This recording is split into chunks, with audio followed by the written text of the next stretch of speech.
हर कोई अपने मरने वाले के नाम के साथ शहीद।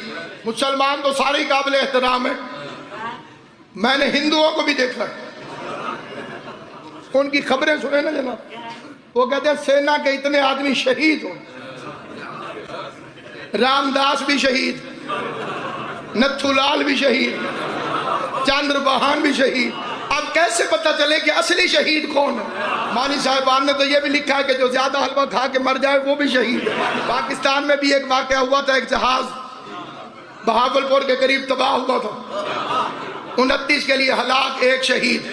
एक शायर ने कहा था, जे कर शहादत ए मेयारे बलाए हमले मजीद हो में, मेरी दुआ है सारे मुल्ला जियाद वांगो शहीद हो। फरमा अला व मम्मात अला हुब्बे आले मुहम्मद मात शहीद। शहीद सिर्फ वो है जिसके दिल में आले मोहम्मद की मोहब्बत हो।